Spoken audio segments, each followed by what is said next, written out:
जा रहा हूँ। अरे वाह, इसमें समोसे हैं। चल बे, जल्दी से मुझे ये सारे समोसे दे दे, नहीं तो तेरी खैर नहीं। पहलवान जी, मैं आपको ये समोसे नहीं दे सकता।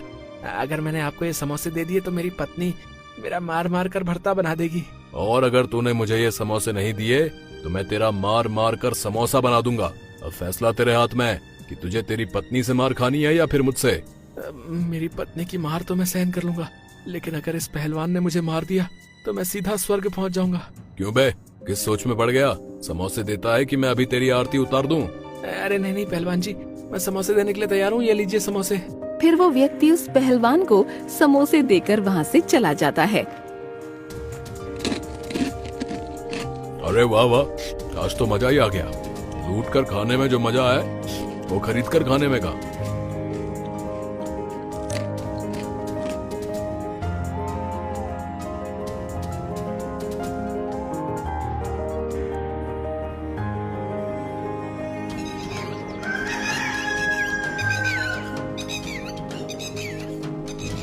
फिर एक दिन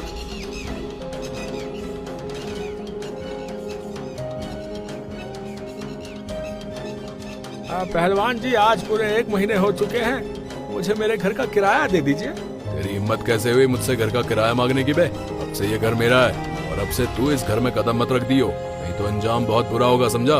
अरे वाह, मेरी बिल्ली मुझी से मैं आऊँ? अबे ओए पहलवान, शायद तू भूल गया है कि ये घर मेरा है और मैं तुझे कभी भी धक्के मार कर निकाल सकता हूँ।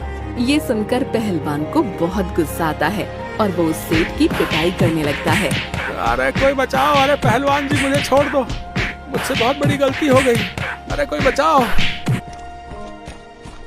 भाग गया साला, नहीं तो आज इसकी दोनों टांगे तोड़ देता। अरे क्या हुआ सेठ जी, आप इतने भाग क्यों रहे और आपके ये सारे कपड़े फट कैसे गए? आप तुझे क्या बताऊं मनोज, अगर मैं उस पहलवान के घर से नहीं भागता तो वो आज मेरी मार मार कर खाल उधेड़ देता। लेकिन सेठ जी, उस पहलवान ने आपको क्यों मारा? आखिर आपकी उससे दुश्मनी क्या थी? फिर उस सेठ ने मनोज और उन व्यक्तियों को सारी बात बताई। बहुत हो गया उस पहलवान का, मैं उसकी शिकायत मुखिया जी से करनी होगी और उसको इस गांव से बाहर निकालना होगा। फिर सब लोग उस पहलवान की शिकायत लेकर मुखिया के घर पहुंच जाते हैं।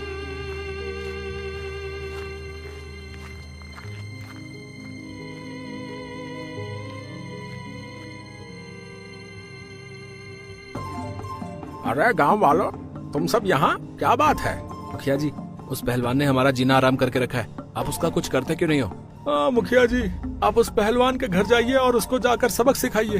अरे ये तुम क्या कह रहे हो भाई? अगर मैं उस पहलवान के घर गया तो वो मुझे पटक पटक कर मारेगा। ना बाबा ना, मुझे उसके हाथों नहीं पिटना भाई। तो फिर हम क्या करें मुखिया जी? अगर हमने उसका कुछ नहीं किया तो वो ऐसे ही रोज गांव के लोगों को पीटता रहेगा और हम उसका कुछ नहीं बिगाड़ पाएंगे। फिर मुखिया कुछ देर सोचता है और उन सब से कहता है, अब मेरे पास एक तरकीब है जिससे वो पहलवान इस गांव से क्या, इस दुनिया से ही भाग जाएगा। क्या तरकीब मुखिया जी, जरा हमें भी तो बताइए। मैंने सुना है कि उस पहलवान को भूतों से बहुत डर लगता है। हम रात को उसके घर भूत बनकर जाएंगे और उसको डरा धमका कर इस गांव से निकाल देंगे। सारे लोग मुखिया की बात से सहमत हो जाते हैं और वो सभी रात होने का इंतजार करने लगते हैं।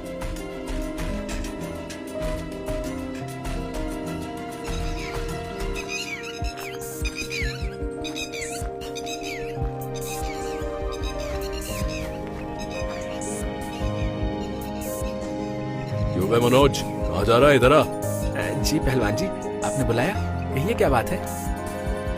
मैंने तुझसे कितनी बार कहा है यहाँ से जाओ तब मुझे प्रणाम करके जाया करो, लेकिन तेरी समझ में बात कहाँ आती है? अरे मुझे माफ कर दीजिए पहलवान जी, मुझसे गलती हो गई। अब से मैं रोज आपको प्रणाम करके जाया करूंगा। ठीक है, लेकिन तेरे हाथ में ये डिब्बा कैसा? आखिर क्या है इस डब्बे में? पहलवान जी, इस डब्बे में बहुत सारे रसगुल्ले हैं, क्या आपको भी रसगुल्ले खाने? अरे वाह, रसगुल्ले! रसगुल्ले तो मुझे बहुत ही पसंद है। अब जल्दी से ये डब्बा मुझे दे दे, मुझसे अब और नहीं रहा जाता।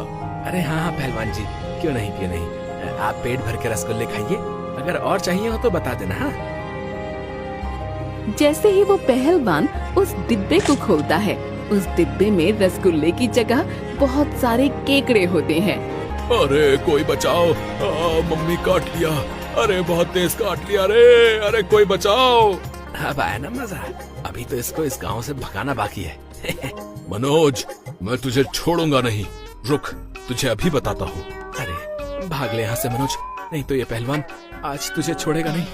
इतना कहकर मनोज वहाँ से भाग जाता है। इस मनोज के बच्चे को मैं छोड़ूंगा नहीं। इसने मुझे केकड़ों से कटवाया और मैं इसको कुत्तों से कटवाऊंगा।